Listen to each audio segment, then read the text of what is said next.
Greetings once again from us. It is our pleasure to present back titration, and we shall go ahead to show how percentage purity of an impure reagent can be calculated from the back titration experiment. Welcome. So we are provided with the following. We have 5 grams of an impure sodium carbonate labeled as solid X. We have solution A, which is a 0.7 molar sulfuric 6 acid. And we finally have 1 molar sodium hydroxide as solution B. So the purpose of this experiment is to calculate the percentage purity of sodium carbonate, our solid X. We move next to the procedure that will guide us on how to handle our 3 reagents. We are told to measure accurately 100 cubic centimeters of solution A. And as the student goes through the procedure, we have always advised that the student should have a good summary of the reagents given. So solution A here is our 0.7 molar sulfuric acid from the list of reagents that we have just looked at on page 1. So we are supposed to measure it accurately into a clean conical flask, then add all of solid X. Solid X is actually our impure sodium carbonate. We have been given 5 grams, but not all the 5 grams is sodium carbonate.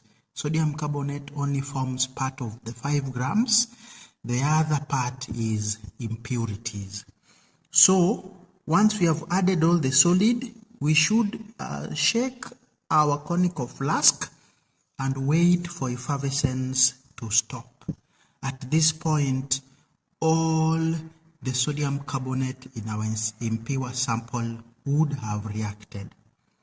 So at the end of the effervescence, we shall have a resulting solution, which we shall call solution C.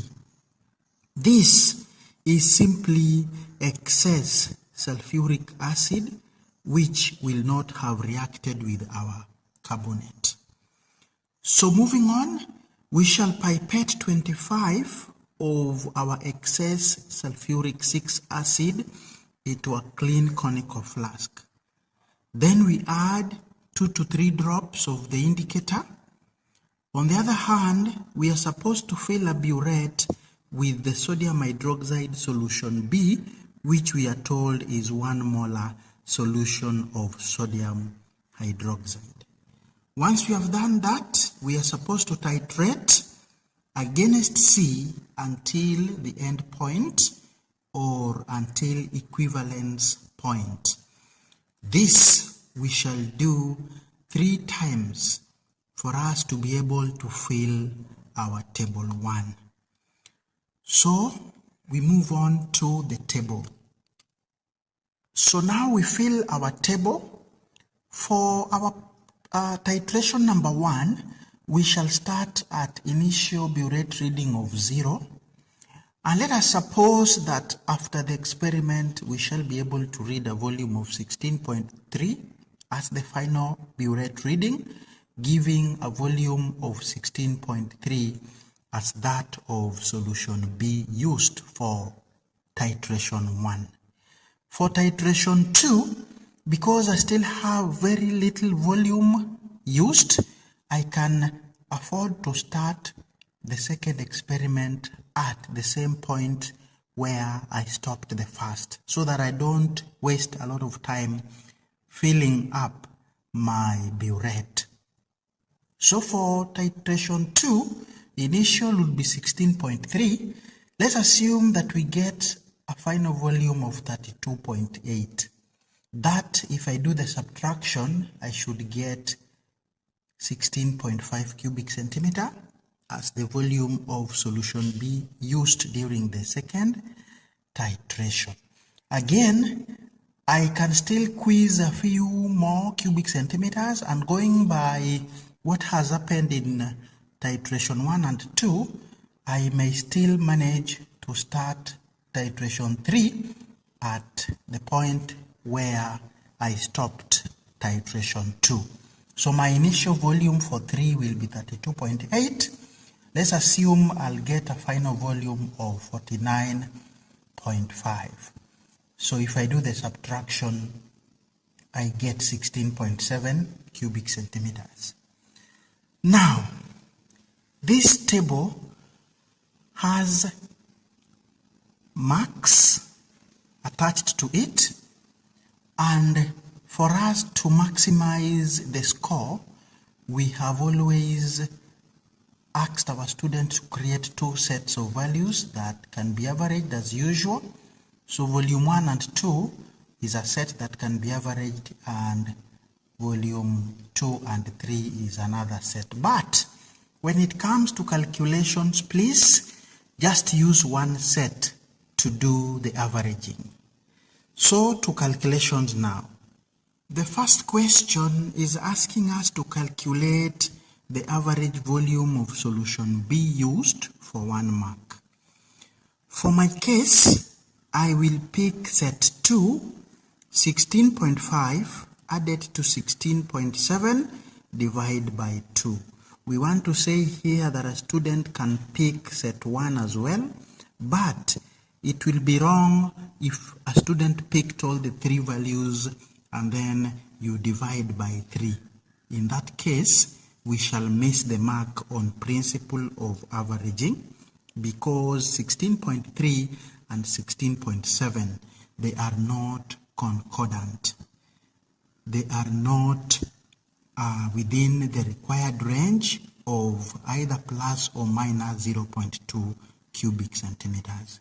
So this mark is normally marked together with a table to give a total of 5 marks.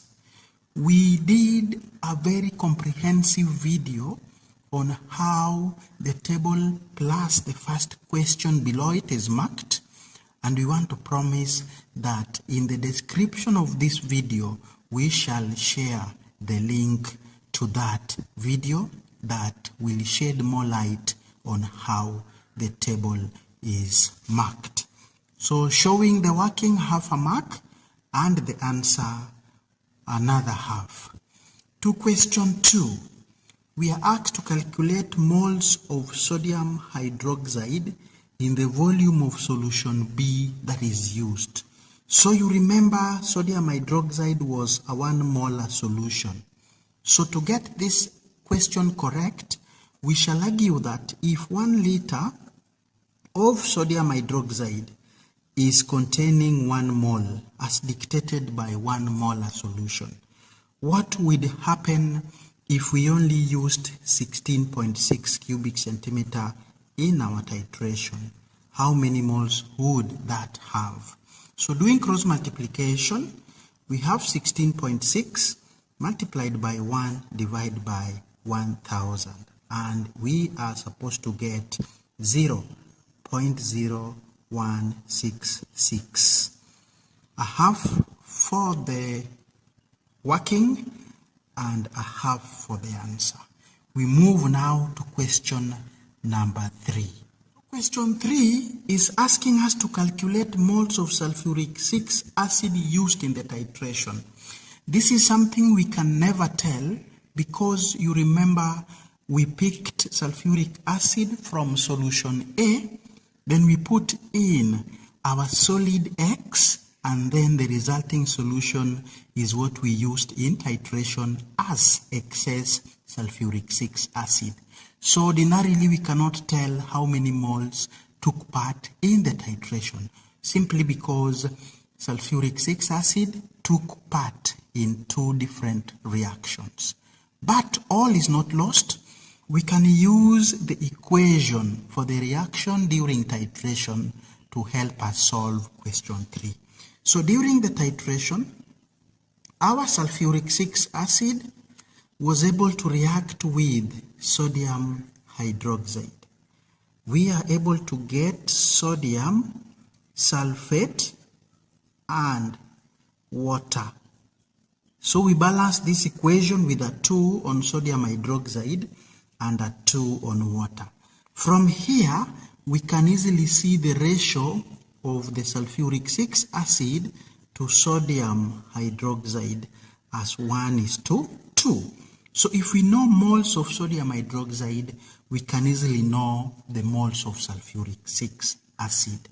So this implies that moles of sulfuric 6 acid, we shall get moles of sodium hydroxide, which we have calculated in question 2 as 0.0166. We shall divide that by 2 because mole ratio is 1:2. And that gives 0.0083. So this is worth 2 marks. We shall give 1 whole mark for the equation, a half for the division, and a half for the number of moles. To question 4. We are asked moles now of sulfuric acid in 100 of solution C.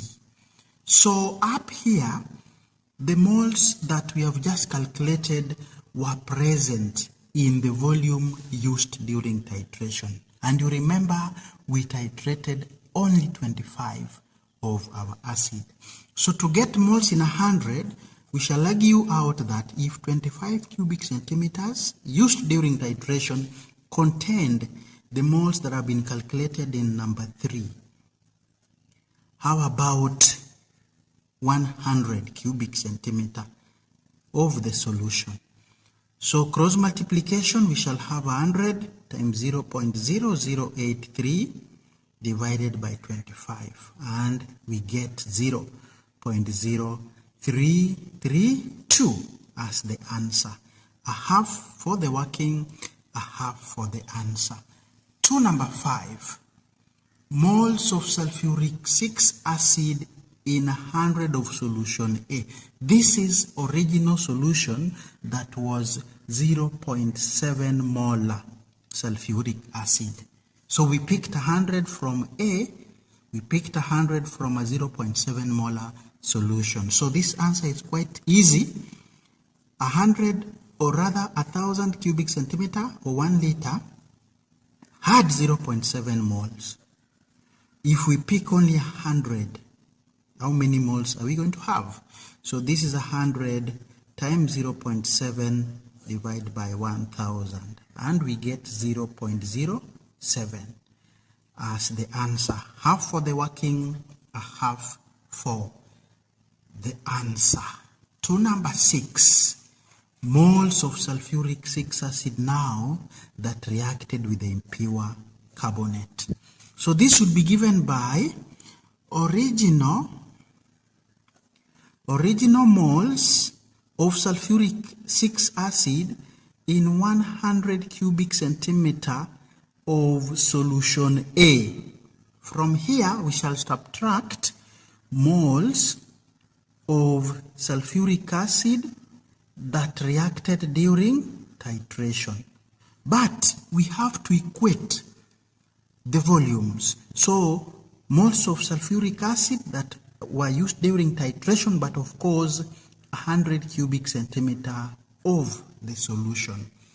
So this answer lies in number 5 up here, the original in solution A, 0.07 moles. From it, I'll subtract the answer in question number 4, moles of sulfuric 6 acid in 100 cubic centimeter of the solution that I used during titration. So to get answer to part 6, 0.07 minus 0.0332, and I get 0.0368 moles. a half for the subtraction, a half for the answer. We move on to question number 7. Moles of sodium carbonate that reacted with the sulfuric 6 acid. Now students, we have mass of sodium carbonate given as 5 grams, but I'm reminding you that that 5 grams wasn't pure sodium carbonate, so do not use it to answer question 7. So instead of using the mass given on page 1, we shall be guided by the equation of the reaction between our impure carbonate and sulfuric 6 acid. And we all know sodium carbonate will react with dilute sulfuric 6 acid to get sodium sulfate, to get carbon dioxide, and some water. The equation balances out, and we can easily see that the ratio of the reaction between the moles of sodium carbonate and moles of sulfuric 6 acid is 1:1. So it means therefore that moles of sodium carbonate are the same as those of sulfuric 6 acid, which we have calculated in number 6. And therefore the answer to our question is 0.0368. 2 marks, 1 mark for the equation, a half for the ratio, and a half for the final answer. We move to number 8. We are asked mass of sodium carbonate in the impure sample. For us to get this, we need to start by calculating RFM of our sodium carbonate.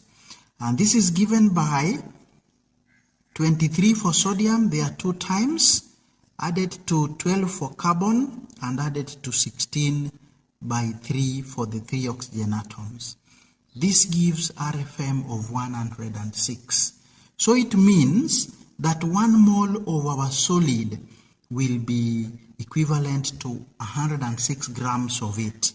But up here, we have only found that 0.0368 moles were used. So what mass would there be in that number of moles?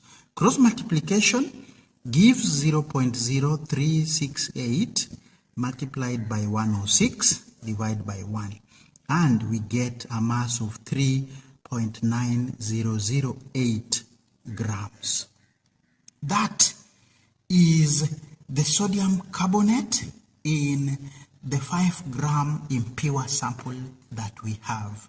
So about 1.1 grams were for impurities. Finally, question 9 is now asking us to calculate the percentage purity. So what we shall do, we shall get the mass of sodium carbonate as calculated in number 8. This is 3.9008 over the original mass of the impure carbonate, and then we shall multiply by 100%. If we do so, we get a percentage purity of 78.16%. A half for the relation there and a half for the answer. I now want to leave my students with what we call in CBC extended activity. I am summing up a back titration problem into just a paragraph, and I want us to try it out. I want to ask that you give your answer in the comments section. So here is our extended activity. An indigestion tablet was crushed and 25 cubic centimeter of excess 1 molar hydrochloric acid added. After the hydrochloric acid had reacted with the components of the tablet, we got a resulting solution.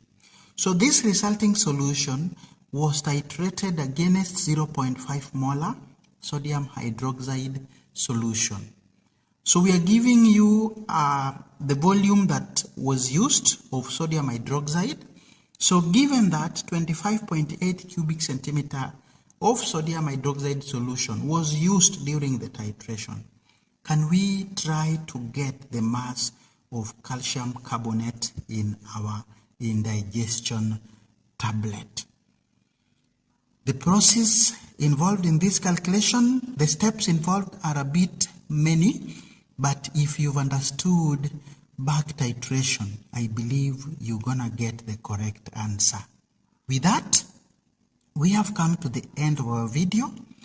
We've looked at back titration coupled with calculation of percentage purity. Thanks for watching, and keep it the Kenyan Teacher for more.